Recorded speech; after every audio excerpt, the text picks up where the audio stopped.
The Word of God is alive and powerful, sharper than any two-edged sword, piercing even to the dividing asunder of soul and spirit, and of the joints and the marrow, and is a critic of thoughts and intents of the heart. All Scripture is God-breathed and is profitable for doctrine, for reproof, for correction, for instruction in righteousness, that the man of God may be mature, thoroughly furnished unto all good works. Study to show thyself approved unto God, a workman that needeth not to be ashamed, rightly dividing the word of truth. Always give yourselves fully to the work of the Lord, because you know that your labor in the Lord is not in vain. As we labor in the Lord faithfully, we wait patiently on the Lord, who makes things grow. Preach the word. Be ready in season and out of season. Reprove, rebuke, exhort with great patience and instruction. For the time will come when they will not endure sound doctrine, but wanting to have their ears tickled, they will accumulate for themselves teachers in accordance to their own desires, and will turn away their ears from the truth, and will turn aside to myths. Let us remind ourselves that we live in a day where biblical truth is considered hate speech, even among those who profess Christ. It is loving to tell the truth, no matter how much it may hurt the hearers. For I am not ashamed of the gospel of Christ, for it is the power of God unto salvation, to the Jew first, and also to the Greek. For therein is the righteousness of God revealed from faith to faith, as it is written, the just shall live by faith. Your word is a lamp unto my feet and a light unto my path. And the gospel must first be preached to all the nations. Behold, the days come, saith the Lord God, that I will send a famine in the land, not a famine of bread, nor a thirst for water, but of hearing the words of the Lord. My son, do not forget my teaching, but let your heart keep my commandments. For length of days and years of life and peace, they will add to you. How happy are those who hear the word of God and obey it. Sa dili pa kita magpadayon sa atong pagtuon sa pulong sa Dios ni ining adlaw, gikinahanglan ang atong pagsusi sa tagsa-tagsa nato ka kalag. Gikinahanglan ng paghimo og pagtasal to evaluate kung napabatay mga sala nga gitiner diri sa atong una-una nga di na ng kalag, ato kining admitihan, ato kining ikumpisal ngadto sa tubangan sa Dios, aron kita mapunan sa Espiritu Santo, kita maandam sa atong pagpadayon sa pagtuon sa pulong sa Dios. 1 John 1:9 says, if we confess our sins, God is faithful and just to forgive us our sins and to cleanse us from all unrighteousness. Apanalang kanimo higala nga wala pay Kristo sa imong kinabuhi, gidapit ka, giawhag ka nga imong tuuhan si Ginoong Hesukristo, ingon nga imong personal nga manluluwas. Acts 16:31 nagasulti sa binisaya, tumuo ka kang Ginoong Hesus ug ikaw maluwas. Humanay mo buhata ka na, ikaw mahimong Kristohanon, maluwas na ka, o andam na sa ikaw sa pagsalmot nining atong pagbuhato nining adlaw to study God's Word. So, sa pipila ka gutlo, mag-ampo kita sa ilong.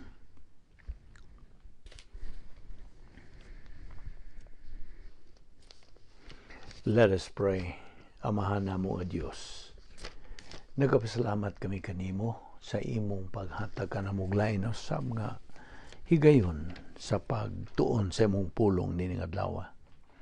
Salamat sa maayong panglawas sa imong gihantag kanamo, O Dios, o sa imong pagpadayon sa pagsangkap sa tanan namong gikinahanglan aron kami makatubo diha sa imong pulong. Uban ni kami ni higayuna, O Dios, pinagis pagpuno sa Espiritu Santo, paggiya kanamo aron kami makapupo og dugang pa mga pagtulunan nga sarang namo magamit sa among adlaw-adlawng panginabuhi ingon nga imong mga anak. Hining tanan among pasalamatan sa ngalan ni Ginoong Hesukristo among bugtong manluwas. Amen. Mayong adlaw kaninyong tanan mga higala o mga kaigsuonan nga mga fellow believers. We are here today in good health. We are alert with a clear mind, and we are alive. We are still breathing. Kining tanan lamang tungod sa kaluoy, gugma, kortesiya o grasya sa Dios. We do not deserve it. We do not earn it. Because it's all grace. Karon atong ipadayon kining atong tun-anan nga giuluhan nato how to be a winner in this life and in the next. Unsaon na to? Paghimong mga mananaog dinhin ining atong kinabuhi karon o sa sunod natong pagkinabuhi. Luyo nining kinabuhi. Pusa.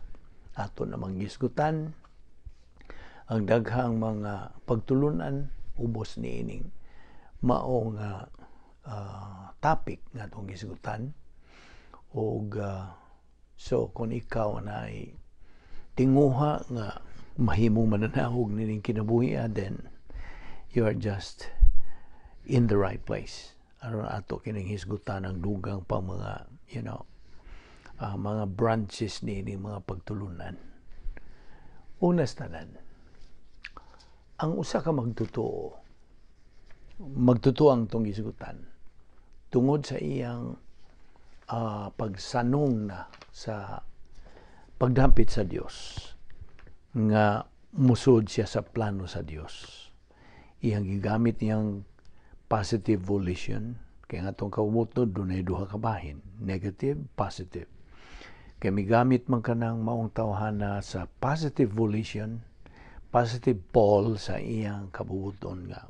Misanong siya, midawat siya sa pagdapit sa Dios, believe on the Lord Jesus Christ and you will be saved. So nahimo siyang Kristohanon, kaya midawat man siya. Karon, kay kini man ang real key of success in life. Musod ka sa plano sa Dios. That is the first step ng imong buhaton. Get saved by faith in Christ alone. Acts 16:31. So, nahimo siyang luwas, nahimo siyang Kristohanon, o nagasunod na karon siya sa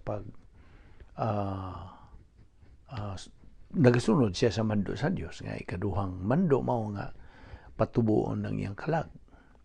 Grow in grace and in the knowledge of our Lord and Savior Jesus Christ.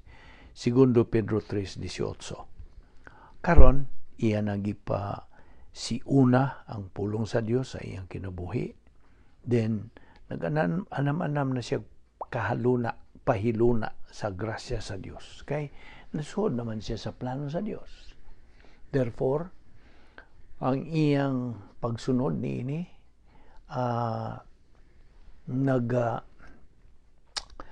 tanaw siya sa mando sa Dios nga kinahanglan siya magapuyo sa usa lang kadapit ingon nga Kristohanon.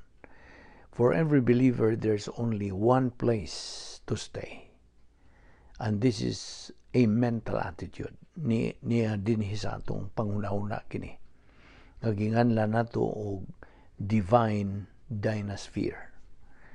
Divine dynasphere, Diyos nun nga dapit nga may gahom. Okay? Dapit nga may gahom sa Dios. Divine dynasphere. So, kung anaa siya magapuyo diha, then magafunction siya ingon nga Kristohanon. He can fulfill the steps that he has to follow aron siya makakabot sa common goal of every believer. You remember the common goal natong mga Kristohanon? Spiritual maturity. Aron atong madawat ang mga panalangin sa Dios. So, that's the way to be able to reach capacity for life and capacity to receive blessings from God. At the same time, ikaw himaya sa Dios. Mo ka na nga itong common goal. So, kining maong magtutuo, nagatuman siya sa mando sa Dios nga magapuyo diha sa dapit nga may gahom sa Dios, divine atmosphere. That's the time we function as believers sa atong pagpuyo diha. So, divine atmosphere, may atong puy-anan. Now, in this doctrine of divine atmosphere,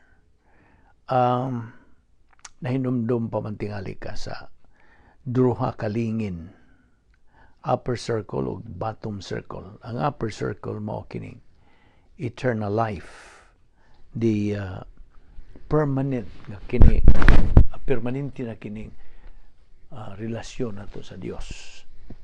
Okay? This is the eternal life relationship, eternal. Apan ang ubos nini mao kini ang temporal. Temporal kini nga fellowship. Gingan lang ni temporal tungod kay sa panahon nga kita makasala. Mahigawas kita niya na. We are out of fellowship. Ug busa kita under the discipline of God, and we experience misery in life. Miserable nga itong pagkinabuhi. Kaya diha sa divine atmosphere, nga, well, of course, naaman ka na sa bottom circle, nga temporal. Okay? Apan, niya kining fellowship, temporal fellowship with God. Sa John 8:12, it says, "He that followeth me shall not walk in darkness, but shall have the light of life." Matthew 11:29, "Learn of me, for I am meek and lowly in heart, and ye shall find rest unto your souls." Diya sa Salmo 25:14, "The secret of the Lord is with them that fear Him." Ang fear diha means reverence and exultation, trust. Okay? O diha usab sa Salmo 40, versikulo 4, nag-iingon, "Blessed is the man that maketh the Lord his trust." Yes, as long as we are inside the divine atmosphere, you maintain that trust. You maintain that reverence and exultation on the Lord. Kaya diha, the secret of the Lord is with them that fear Him. Salmo 25:14. Now, ang principle din by the way, there is a principle that says, how a believer spends his time determines the quality of his life. Okay? Yun sa niya paggamit ang iyang panahon, mao'y magadeterminar ka na sa kalidad sa iyang pagkinabuhi. See? The more time he spends, the more ang iyang kalidad sa iyang pagkinabuhi maugmad. O siya nagabarog na ingon nga Kristohanon. Ang iyang gibarugan dili na relihiyon. And as we know, religion is stupidity. Okay? That is the opposite of Christianity. Religion is Satan's ace trump. His very effective deception on many people. Apil na niini ang mga magtotoo. Iyang gilingla. It is man's way to God. Ngunay tawhanong solusyon aron kuno siya maluwas. Christianity is God doing for man's salvation. O kana grasya. Isi ang diferensya. Like I said, there are so many believers, daghang o bagang duot sa katawhan nga mga magtutuo. Karong panahon na, mga negatibo, way gana, way interes. Maingon sila ko ako'y panahon sa pagtuon sa pulong sa Diyos. Kining mga magtutuo ha, they succumb to Satan's human solution in life, using, of course, the human viewpoint thinking. Ang ilarag yung magamit mga tawhanon nga mga pangunahuna. Dili ang mga Diyos ng pangunahuna. Kaya ang Diyos ng pangunahuna, anha lamang na tuma, katuni sa pulong sa Diyos. Mao na unsa ka critical kini. Mao na itong giingog critical pathway. Nga, critical in the sense nga critical to our survival as Christians, you see. Of course, we can survive, pero what I mean, ang imong kalidad sa imong pagkinabuhi, mo'y atong gitutukan diha. So, makita nimo unsa ka dakong kapildihan sa usa ka magtotoo kung ang iyang gamiton sa iyang pangunahuna mao mga tawhanon nga mga pangunahuna. Ay kung sa panahon nga naa na siya giatubang o confront nga mga suliran, mga gumunhap sa kinabuhi, unya gamiton lang niya ang mga tawhanong mga pangunahuna, unsa ang prinsipyo nga nagabaro? Human solution is no solution. Only divine solution is the real, genuine solution. So, na ang prinsipyo, papilion taniana.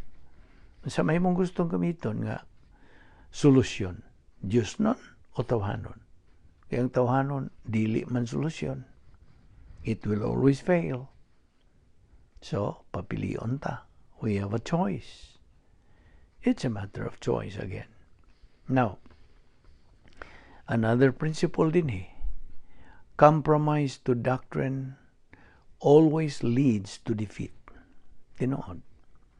Nga mo kompromiso na gani ka sa doktrina, kini kanunay yung mo sangpot o mo sangko ngadto sa imong kapildihan. Natay mahimo nini kay prinsipyo gihapon kini sa pulong sa Dios. Now, ngano man nga usa ka magtutuong karnal nga nahimo man siyang karnal? How? How did he become carnal? Of course, naibaw na ka sa tubag nini, carnal believer became carnal due to his being negative to doctrine. Negatibo man siya. O man siya interest. So, way gana, way gugma, way tinguha, nga mutubo siya. He becomes a carnal believer. He is just a product of what? Product of his decision. Produkto ra siya sa iyang decision. A carnal believer is, unsa? Ang usa ka karnal nga magtotoo, nagalakaw sa kangit-ngit.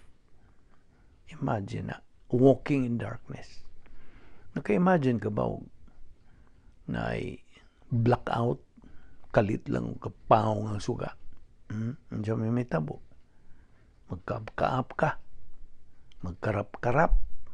Ang tendency ni mo, sa mga sagipot ka na, tumba na lang ka, na bangga ka na unsa dihang mga parador baron unsa. Kay you're walking in darkness. Gitandi kini sa espirituhan ng pagkinabuhi. Kung wa kay pulong sa Dios diha sa imong kalag, I'm talking to you, believer, fellow believer. Kung wa kay doktrina nga gitinir diya sa imong kalag, mga pulong sa Dios, then you are walking in darkness. Nagalakaw ka lamang. Ang pasabot maglakaw, ang imong pagkinabuhi ba? Ang imong pagkinabuhi, samar kas naglakaw o ngit-ngit, ngit-ngit, ngiob, way suga, way kadanag, okay? Dulum. So, mao ni mga synonym ng mga binisaya. You're walking in darkness. Kaya nga no, you are spiritually blind. Buta kang espirituhanon. Ang imong gigamit ra maura mga tawahan ng mga pangunahuna o na po kay historical impact and influence nga to sa uban.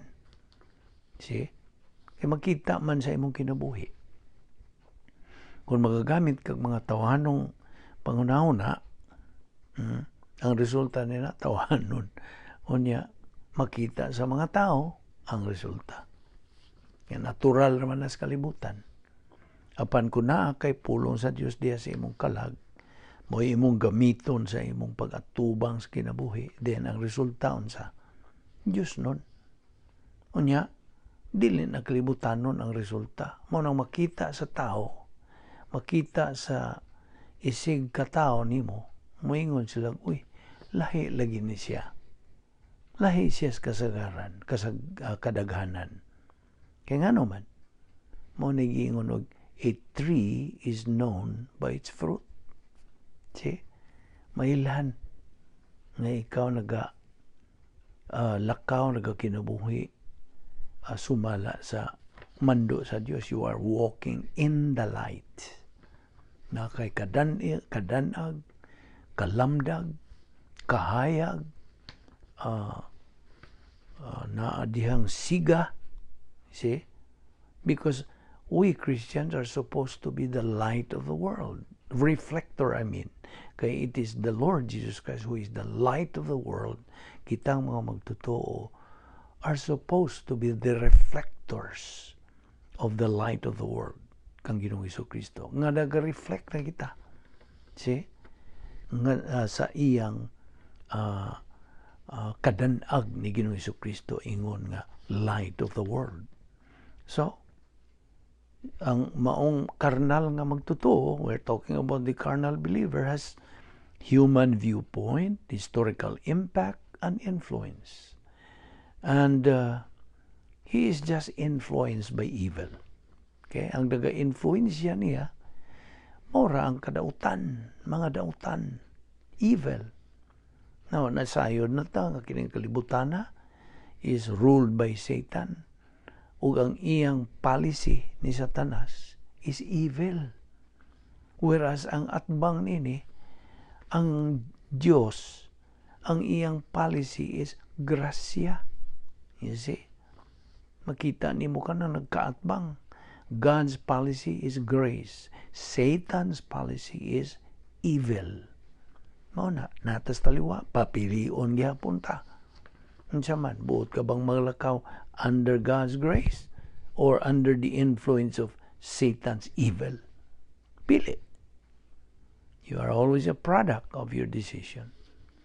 Unya, kining maong carnal believer, nag-produce lang siya og human good.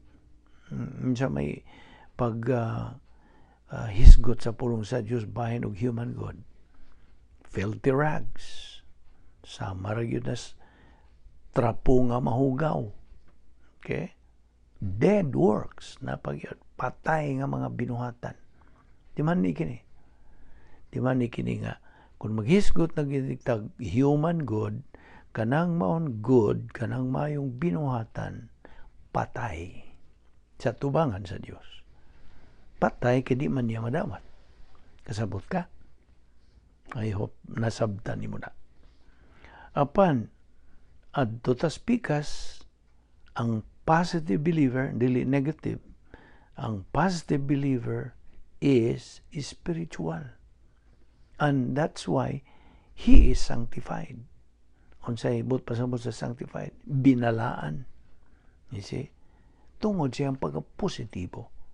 Pagkamainiton sa pagkaton, pagtuon, pagtuo, paggamit sa pulong sa Dios.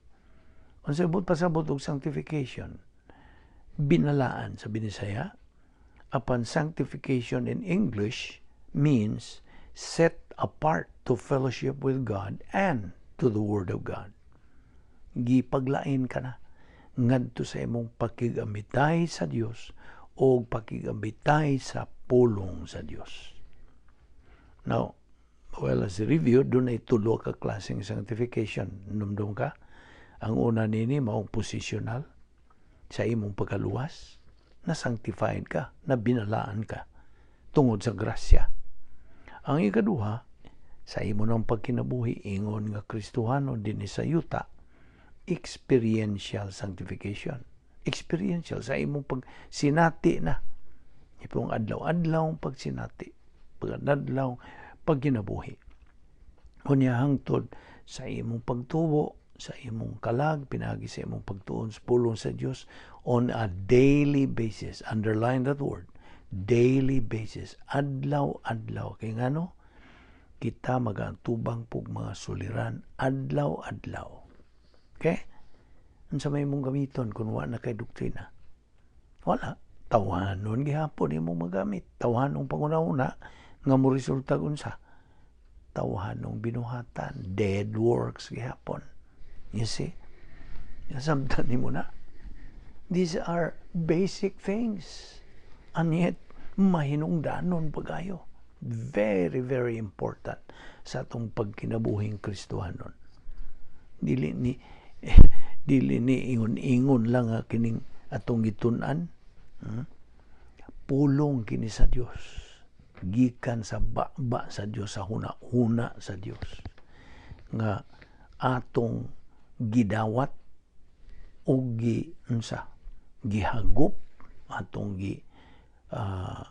tuuhan, o atong gigamit na karon sa atong pagkinabuhi ingon nga Kristohanon. Suway ragod. Suway gamit.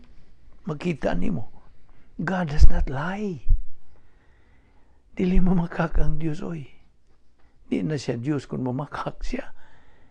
Tinuod matuod kining atong gitun-an nga pulong sa Dios. Kung imo kini siyang dawaton, ug ikaw magatuon sa iyang pulong, magatubo diha sa grasya kay balon ni Ginoong Hesukristo, you reach unsa? Ang ginganlan natog super grace. Okay? Super labaw pa sa grasya. Okay? Kay kanang atong adlaw-adlaw gidawat gikan sa Dios grasya. Everything that is around you, tanan. Imong asawa, imong bana, imong mga anak, imong balay, imong trabaho, imong transportation, imong pagkaon, tanan, grasya. Grasya kining tanan. Wa gyud tayo tuwa. You see? Everything is grace. Hangtod nga sa imong pagtubo sa pulong sa Dios, magkabot nimong super grace. Hala, sig tubo. Hangtod makaabot pag yung kaniya ng naabta ni Apostol Pablo nga ang ibaw ka kung siya ang na kabot ni Apostol Pablo, ultra super grace. Ultra. Labaw pag yun sa labaw pa sa labaw.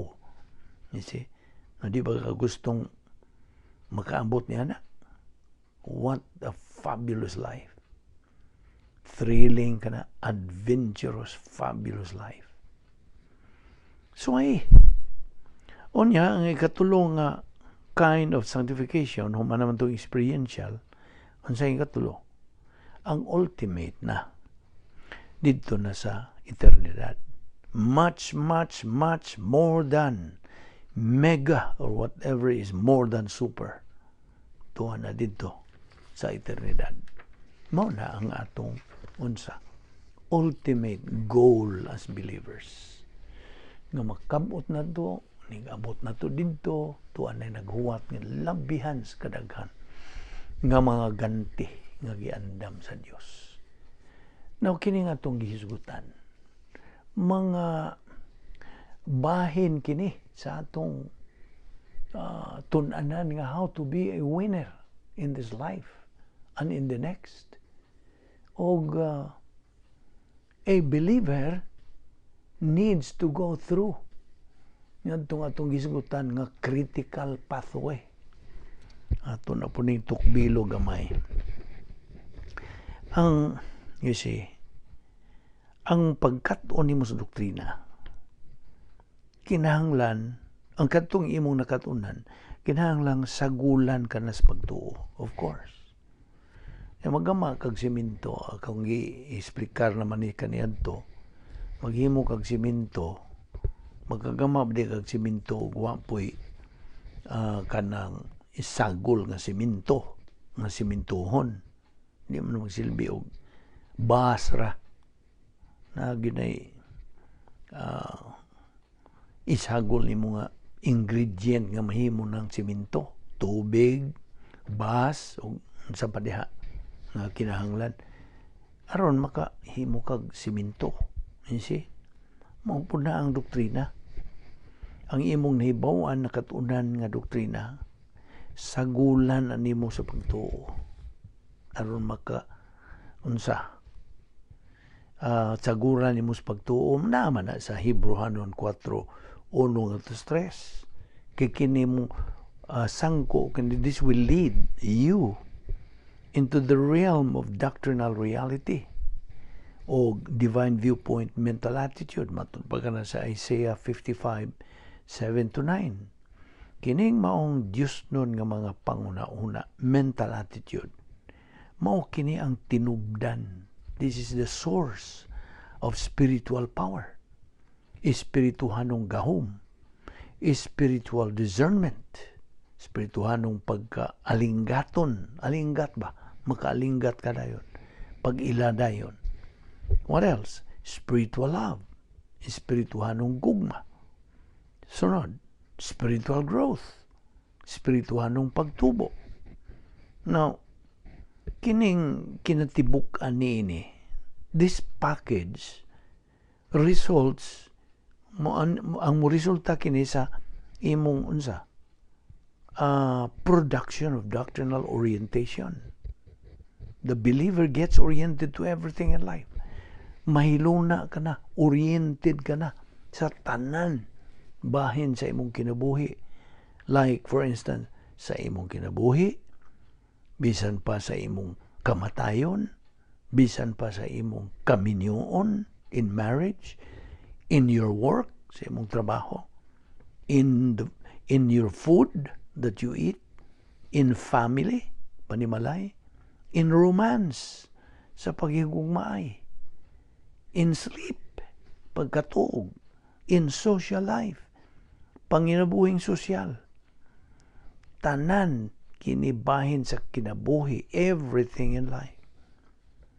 You see, critical lagi sa akong ginaingin mo. This is a critical pathway. Critical pathway for believers. Alang ka na itong mga magtotoo. Critical kini. Labing may nung danong subayunon nga lakang. Yung ta sa Binisaya. Believers critical pathway. Critical. Ato namin yung kanunay ihimplo ni mo like ICU, intensive care unit, o naay atubang o unsa sakit kasing-kasing like what I had experienced. So it was then critical to the survival of a patient na naay problemas kasing-kasing. It is indeed critical to success in the Christian life. Without, kung why doktrina, without Bible doctrine in the believer's life, ingon diya nga is going nowhere in his Christian life. Wa siya kapadulungan. Why destino? Ug sa track pa na, why signboard? Why tumong? Why abutan? Now, doctrinal orientation, doctrinal objectivity about people and things na nakay pagkahiluna nini things, ang mga butang dili makalipay ni mo. So, do you think so? Or what? Things cannot make you happy. People cannot make you happy. Only God can make you happy. Kadungog ka? Things cannot make you happy. People cannot make you happy. Only God can make you happy through His Word. Gusto ka kalipay, makatagamtam sa matuod yung kalipay, then study God's Word. Learn God's Word. Believe in God's Word. Use God's Word in your life. Now, balik ta sa imong pagkahilula na sa grasya sa Dios sa doktrina. Now, Your wife, okay, I'm talking to you, male believer, mga kalalakinan. Your wife is designed to be a fabulous blessing. If she is the right woman who is plugged to the Word of God. Kung positibo siya sa pulong sa Diyos. Your husband is designed to be exactly that. Ang yawi to a successful marriage, tukbil na kamay, may tungod sa kami yun. The key to a successful marriage, as we know from doctrine, mao ang spiritual life sa duha, sa asawa o sa bana. We already know the triangle of marriage. Numdong ka ba? Triangle of marriage. Physical attraction, soul rapport, o ang ikatulo, spiritual life. Akong balikon. Mao ni ang triangle of marriage. Physical attraction, soul rapport, and spiritual life. Ang spiritual life mo importantihan nining tulo. Okay? Awa kong maingon nga di po importante ang duhapan. Ang spiritual life counts much. Now, to continue our formula for a believer's critical pathway, naa kay doctrinal confidence in God o kini mo sangpot kini to doctrinal courage toward men and circumstances. Maugman nimo kanang imong kaisog, kalig-on, kabaskog, kalig-on, kaisog ngadto sa tao ug sa mga sirkumstansya, mga kahimtangan. Inomdom ka ni Abraham? What Abraham had was his doctrinal confidence in God. Yan na siya pagsalig sa doktrina ngadto sa Dios. Pagsalig sa Dios, pinagi siyang doktrina. Si Abraham nasayod when he went to offer up Isaac. Iyan ang ihalad si Isaac. Ang iyang anak, bugtong anak, that God could not fail him. Mao to iyang nahibawan. Tungod sa doktrina, you see? Nahibawan niya tungod sa doktrina diha na sa kalag ni Abraham. Nasayod siya nga si Isaac mabuhi. Isaac had to live. Whether God wanted him to go ahead and sacrifice Isaac as a burnt offering. See?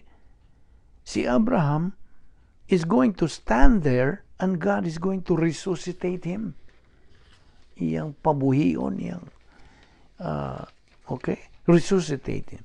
Abraham already saw it happening. Galihok na siyang iyang pangisip ang tanan nga mahitabo. You see? Iyan ang na-anticipate ni Abraham tungod sa doktrina lagi nga dihan na siyang kalag. That's what gave him doctrinal courage to go through with that. Well, bisag kinsang magtotoo without doctrine would naturally say mo yung, what are you doing, Abraham? Saan nang imong ibuhat? And they would just try to stop him. Di ba? Just as kini si Pedro pod, ang tutong Pedro, nga siya misuway sa pagpugong ni Ginoong Jesucristo in going to Jerusalem. Diya sa Mateo 16, and in dying for the sins of the human race because Peter was stupid. Stupido siya atong tungura. You see? Next is, it produces goal orientation sa dihangang magtotoo knows what he's trying to do in life. Nasayod siya unsa kanang iyang gibuhat sa iyang kinabuhi. And grace orientation.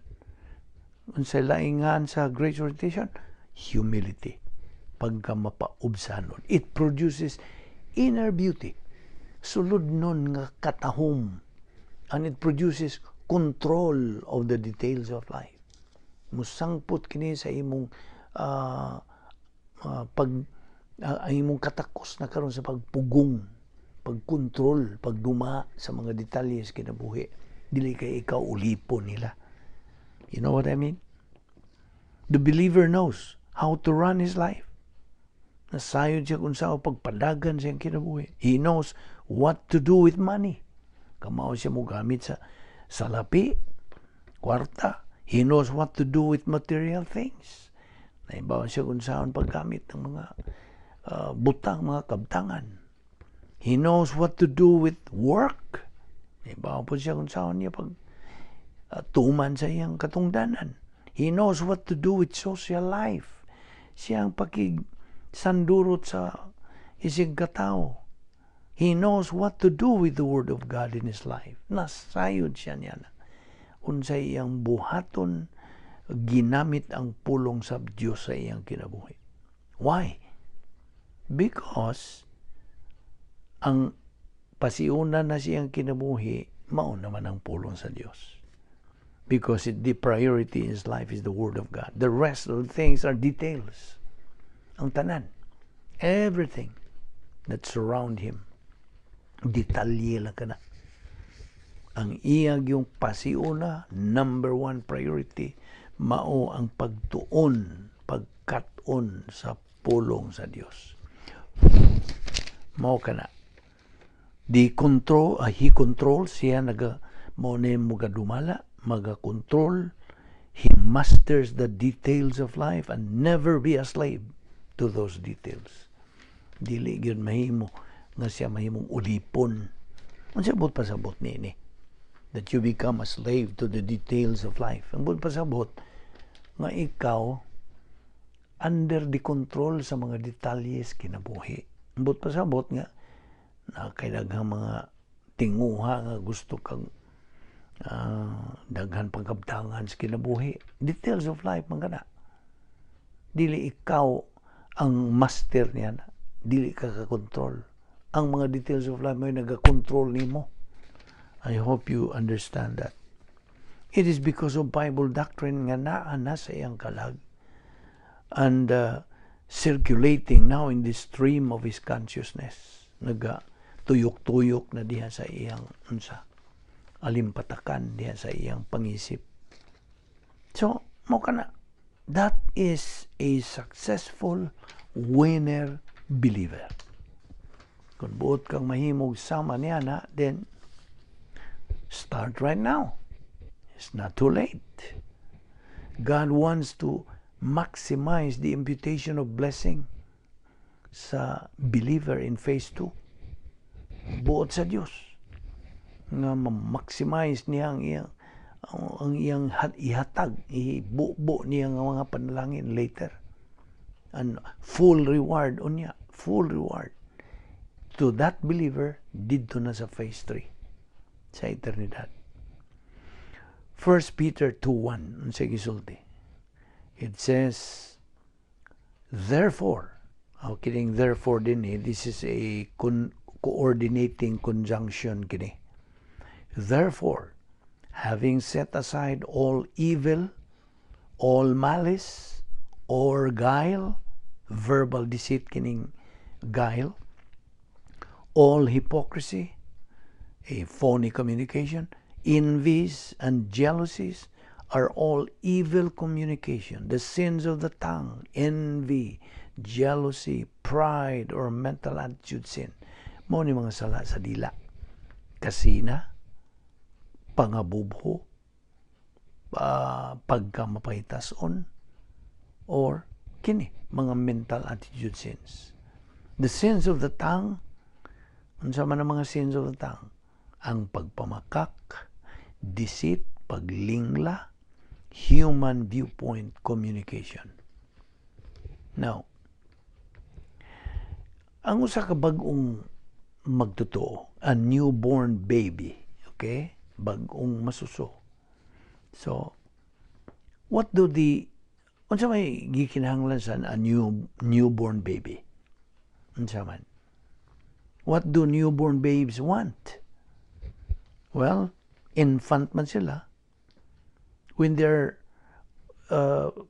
pagkataon nila pag-usab, ingon nga magtuto, infants, when they are born again, they get hungry, right? Now, unsa may gikinahanglan nila? Milk. Gatas, right? All they can have is mom's milk. Kanto itandi kini sa mga bata. Ingon natong mga tao. All they have is mom's milk or they get a substitute. They don't have teeth yet. Mo pa sila mga ngipon. And that's good for the moms for a period of time. There are antibodies in mother's milk that don't occur in other forms of nutrients for a child. So, kay gutmon man ang mga infants, kinahanglan sila milk. Believers, if they are normal in life, are hungry for the Word of God. Kasabot ka? Normal kining pagbati o kagutom. O kitang mga magtutuo, gutmon. Natural. Unsa may atong ipakaon sa itong lawas kung gutmon ta? Food. Solid food na. Dili na milk. Although napay ubang mo inom para itong milk. What I mean is, solid food na mga makausap ka naman, gana naman kay ngipon. Believers, if they are normal in life, are hungry for the Word of God. Ang pulong nga desire dinhi na mamutang sa Greek grammar nga aorist, active, imperative, second person, plural, sa verb nga epipotheo. Epipotheo, which is a verb that means to desire something intensely. Desire kining epipotheo. Ambot pasabot, positive volition. Desire the sincere milk of the Word. Well, there is no word for sincere, dinhi.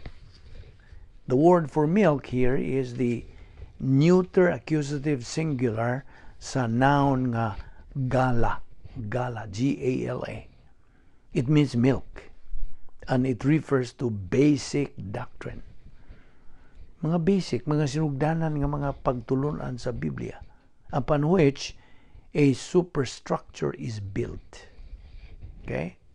Ang pulong for sincere dinhi is the word that literally means genuine or rational. Adolos. Ang Griego nga pulong, adolos, A-D-O-L-O-S, meaning the genuine milk. Now, aniya ang tuyo? In order that you may grow thereby. The purpose, ang tuyo sa intake of the Word of God, therefore, is to produce spiritual growth. Mao man ay tuyo nga magtuon ta sa pulong sa Dios aron mo tubo ang atong kalag. Then there is this subordinate conjunction hina. Hina, H-I-N-A. Hina introduces a purpose clause, and it always takes a subjunctive mode, and that's exactly what we have here, dinhi, because the subjunctive indicates potentiality. Ano sa potentiality is binisaya? Puruhan. Okay? It indicates puruhan. This is an aorist active subjunctive second person plural of the verb auxano. Auxano. A-U-X-A-N-O. That you may grow or increase thereby. Thereby, literally means by means of. What is involved here? Mao kana. And the instrumentality nga nahilambigit dinhi maong pulong sa Dios. But then there is a prepositional phrase diha that's left out here. Eis, E-I-S, eis. And the feminine accusative singular of the noun soteria. Soteria, which means literally into salvation or into deliverance. Mao na diha gikan ang pulo English word soteriology. Soteria, which means literally into salvation or into deliverance. That is true of believers. Tinuod na sa mga magtutuo. Kanatong mga magtutuo. They are already saved, of course. We are already saved. Inundom ka sa prinsipyo, once saved, always saved. Once a child of God, always a child of God. Okay? Soteria. Ang soteria dinhi refers to divine discipline. Ang buot pasabot dinhi paggamit nining maong sentence. Soteria refers to divine discipline. That is deliverance from divine discipline. Palingkawas nimo sa Dios nung pagpanton. You see, ang usa ka magtotoo has to learn to walk in fellowship with God. Gikinahanglan niya ang pagkaton unsaon sa paglakaw diha sa pakigambitay sa Dios. Of course, he starts out with union with Christ. Dito sa top circle. His permanent family relationship with God. Timan niya, ang union with Christ is the permanent family relationship with God. Permanent. But pasabot, mo ito ng prinsipyo, once a child of God, always a child of God. Once saved, always saved. Di na matangtang. Natingaling uban, murag pa nila matuhog yun sa pasabot nini. Nga di na matangtang. Ang uban mo yung, di na matangtang. Pananglitan magkasa. Napod na. Muna sa agad pangutan na, huwag magkasa, save gyapon siya, o kanang anak gyapon siya sa Diyos. Yes.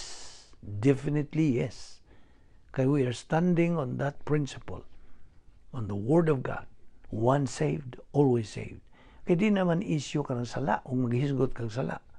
Kung magkasa, anak pagyapon siya sa Diyos. Anak gyapon. Ang tud na muna. You see? Pareha ko na itong prodigal son, nundong ka. Itong anak nga, gusto siyang magbagdoy-bagdoy, yan ang squander ang iyang inheritance. So, nahimulag siya sa iyang panimalay, pero siya mawa itong iyang, matangtang iyang pagkaanak. Gusto? Dili man na matangtang. Kung sa imong apelido, di na mausap. Di aliw pa nito maminyo. Lain naman po ng istorya. What I mean is, kung ikaw anak sa imong ginikanan, anak yung kahangtod. Hangtod ikamatay. Di na matangtang. So, a believer started out with union with Christ. Mo ka ng permanent family relationship with God. Then, he has to learn to walk in fellowship with God. Ang magtotoo, kanang maong magtotoo, has to learn basic doctrine, mga sinugdanang mga pagtulunan sa Biblia, so he can function well in his Christian life. Simple kayo, yano kayo ni pagpasabot. Unsaon man nimo pag-function well in your Christian life, kunwa kay doktrina. Di yun. Imposible nga mo function ka, that you function well in your Christian life. Dili. Christian life, Kristuhanon ka, pero you are not living what God expects you to live. Si mo bitaw nang atong gitun-an kining how to be to be successful, how to be a winner in this life and in the next. Mo ni ang mga punto nga itong gidadihan nimo. A believer has to learn basic doctrine. Labi bago pa siyang naluwas, bagong masuso. So, he has to learn basic doctrine so he can function well in his Christian life. He has to learn rebound, the recovery technique of 1 John 1:9. Pagkumpisal. You see? He has to learn these things aron siya makagamit niini ngadto siyang kinabuhi. A believer has to learn to walk in fellowship with God, to walk in the light, na nasa 1 John, to walk in love, diya sa gugma, to walk in truth, sa kamaturan, to walk by faith. Pag kinabuhi, uban siyang pagtuo. O abi nimo, you know what? He has to learn all of this. Ikinahanglan. Unsay tuyo? That you may grow thereby into deliverance from divine discipline. Di nilang una kita kutob, ato kining ipadayon ugma. So, dapit kagihapon, higala o igsuong magtotoo sa pagpadayon, sa pagtuon sa pulong sa Dios. Pinagi niining atong Bible study through the YouTube under the Balbido Evangelistic Ministry. Grasya kining tanan nga gisangkap sa Dios. Naara ka nato mo pahimos batanini o di na matay ka pubuton. But you know, whatever we decide, we are the only one responsible, accountable, and answerable. Magampo ta. Bala na mo nga Diyos, nagkapasalamat kami kanimo. Nining among gitun-an nining adlaw, inaot nga kini, pinagis pagahom sa Espiritu Santo, mahimo kining panalangin sa among kinabuhi, aron kini among maggamit sa among adlaw-adlaw pagkinabuhi, ingon nga imong mga anak, o nga kami magapadayon lamang sa pagtuon sa imong pulong aron makatubo ang among kalag, makakabot niya ng among common goal, which is spiritual maturity, the capacity stage of glorifying you, O Lord. Kining tanan among ipasalamatan sa ngalan ni Ginoong Hesukristo, among bugtong manluluwas. Amen.